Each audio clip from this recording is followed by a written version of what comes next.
Hello friends, नमस्कार। आप सभी का एक बार फिर से स्वागत है आपके अपने चैनल विज्ञान फॉर यू में।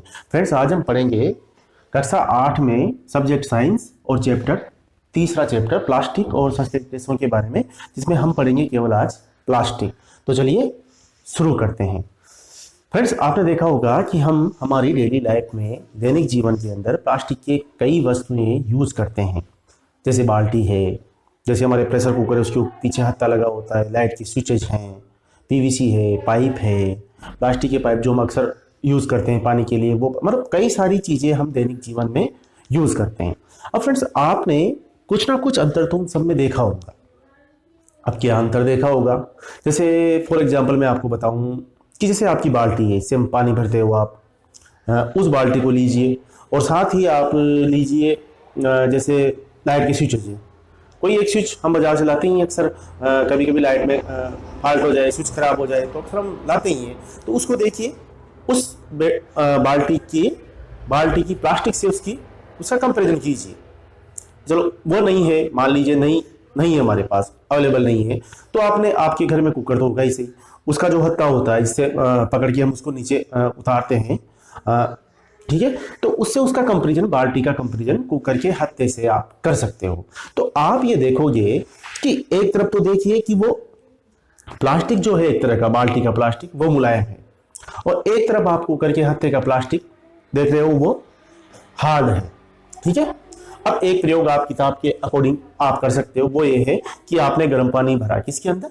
बाल्टी के अंदर गर्म पानी भरा। तो आप उसको हर जब महसूस करोगे, बाल्टी को हाथ लगाओगे आप, तो आपको ऐसा लगेगा कि ये पहले से ज्यादा मुलायम दिखाई दे रही है। यदि मान लीजिए कुकर गर्म है, उसको उतार के जब हम नीचे रखते हैं तो उसके हत्थे को आप देखना, वो बिल्कुल भी मुलायम नहीं होता बाल्टी की तरह। इसका मतलब क्या हुआ कि वो हार्ड प्लास्टिक है, और जो बाल्टी है वो बिल्कुल मुलायम वाली प्लास्टिक। तो इस प्रकार हम प्लास्टिक को कुल दो भागों में बांट सकते हैं, वो है थर्मोप्लास्टिक और थर्मोसेटिंग प्लास्टिक। तो सबसे पहले हम पढ़ेंगे थर्मोप्लास्टिक।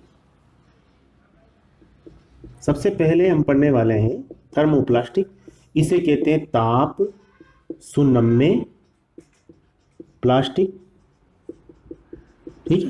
ताप सुनम्य का मतलब यहां हुआ ताप से, टेम्परेचर देने से मुलायम हो जाने वाली। ये वो प्लास्टिक है बच्चों, जो यदि इनको कुछ ताप दिया जाए या टेम्परेचर दिया जाए तो आसानी से ये प्लास्टिक मुलायम हो जाते हैं, ठीक है। और साथ ही अगर इनको वापस से ठंडा किया जाए तो फिर से ये वापस से कठोरता प्राप्त कर लेते हैं, मतलब कठोर हो जाते हैं। तो ऐसे प्लास्टिक जिनका ताप बढ़ाने पर आसानी से मृदु हो जाते हो और साथ ही ठंडा करने पर वापस से कठोर हो जाते हो, उनको कहते हैं ताप सुनम्य या थर्मोप्लास्टिक। अब मैं आपको एग्जांपल देता हूं बच्चों। देखिए, जैसे हमारे घर में जो कंघियां होती है, ठीक है, इसके अलावा पीवीसी पाइप होते हैं, इसके अलावा खिलौने होते हैं, ठीक है, पानी की बाल्टी जैसे हमारे घरों में होती है, ये सब चीजें ताप सुनम्य या थर्मोप्लास्टिक की बनी होती है।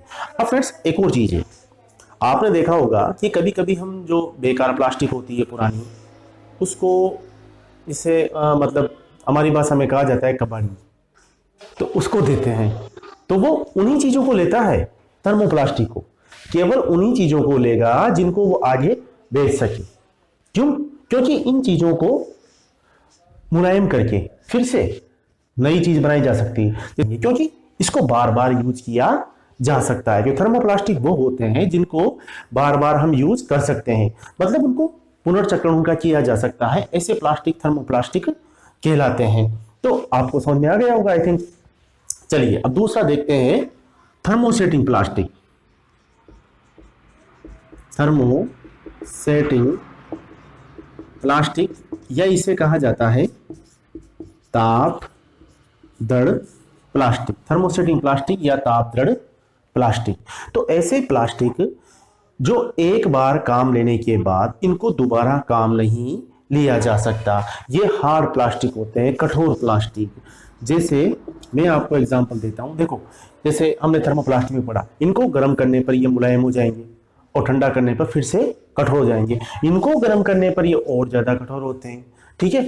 अब यहां देखिए, इनको एक बार ही काम लिया जा सकता है, इसको दोबारा काम नहीं लिया जा सकता। अब जैसे मैं एग्जांपल देता हूं मैं आपको, फ्रेंड्स बेकेलाइट। ठीक है बच्चों, बेकेलाइट से हमारे घरों के स्विचेज बनते हैं, लाइट के स्विच बटन वो बनते हैं।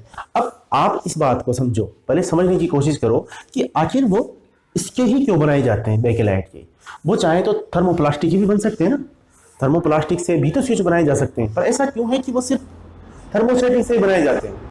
जब घरों में मान लो लाइट में कोई फॉल्ट आ जाता है या हम एक ही स्विच से कई सारे उपकरण एक साथ कनेक्ट कर देते हैं, तो होता क्या है कि वो स्विच गर्म होता है और गर्म होने के कारण वो पिघलने लगता है। अगर बाय द वे मान लीजिए कि वो थर्मोप्लास्टिक का बना होगा तो आसानी से पिघल जाएगा। फिर इसका मतलब उसको किससे बनाते हैं, थर्मोस्टेटिंग से, ताकि वो आसानी से पिघलने ना पाए। इसी प्रकार आप देखिए कुकर का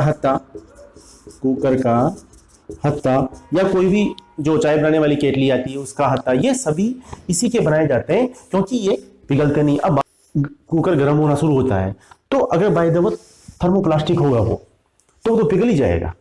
फिर मतलब कहाँ निकला, फिर उसको पकड़ेंगे कैसे हम। तो अगर वो हार्ड प्लास्टिक का बना होगा, थर्मोसेटिंग का बना होगा, तो वो आसानी से पिघलेगा नहीं, मतलब वो कठोर रहेगा और कठोर रहने के कारण उसको हम यूज कर सकते हैं। इसीलिए वो हार्ड प्लास्टिक या थर्मोसेटिंग के बनाए जाते हैं। तो आई थिंक आपको समझ में आ गया होगा कि थर्मोप्लास्टिक और थर्मोसेटिंग प्लास्टिक में क्या डिफरेंसेस है। आप इसको ऐसे याद करना, कंपैरिजन करके थर्मोसेटिंग और थर्मोप्लास्टिक, थर्मोसेटिंग, इस तरह कंपैरिजन करके याद करना, आप इसको आसानी से आपको याद हो जाएगा। अब देखिए फ्रेंड, प्लास्टिक के गुणधर्म या उसकी प्रॉपर्टीज क्या हैं। सबसे पहली बात, ये नॉन कंडक्टर मतलब कुचालक होता है। ठीक है, मतलब इसमें करंट नहीं आता। तो इसमें करंट नहीं आता, इसका मतलब ये हुआ कि इसका यूज हम जैसे बिजली के उपकरण हैं उनके ऊपर इंसुलेशन के रूप में कर सकते हैं। जैसे आपने तारें भी देखी होगी, लाइट की तारें होती हैं, उनके ऊपर इंसुलेटर लगा होता है, मतलब प्लास्टिक ही चढ़ा होता है ताकि उसमें करंट नहीं आए। तो दूसरा, सबसे बड़ी बात, सस्ता होता है। ठीक है, अब तीसरा, प्लास्टिक हल्का होता है। आप फ्रेंड्स देखिए, जैसे मान लीजिए आपके घर में बाल्टी है, 2 बाल्टियां देखिए, प्लास्टिक की बाल्टी और लोहे की बाल्टी, दोनों में कंपैरिजन कीजिए। आप मान लो कि दोनों 15 लीटर की बाल्टियां हैं। ठीक है, अब दोनों को उठा के देखो कि 15 लीटर तो वजन उसके बाल्टी के अंदर ही होगा। लोहे की बाल्टी जो है वो 15 किलो वजन तो उसके अंदर होगा, 15 किलो पानी भरेंगे, इसका मतलब 30 किलो वजन हो जाएगा। अब प्लास्टिक की बाल्टी मुश्किल से 200-250 ग्राम वजन होगा, उसके बाद आसानी से हम उसको उठा सकते हैं। इसका मतलब ये होगा कि वो हल्की भी होती है। ये अक्रियाशील होता है, मतलब किससे क्रिया नहीं करता, इसीलिए आसानी से हम इसको यूज कर सकते हैं। यही कारण है कि प्लास्टिक का यूज हम डेली लाइफ में हर घर में प्लास्टिक का यूज होता है। अगर फ्रेंड्स आपको मेरा वीडियो अच्छा लगा तो प्लीज लाइक, शेयर, सब्सक्राइब जरूर करें और साथ में बेल आइकन दबाना मत भूलिएगा। Thank you for watching. जय हिंद।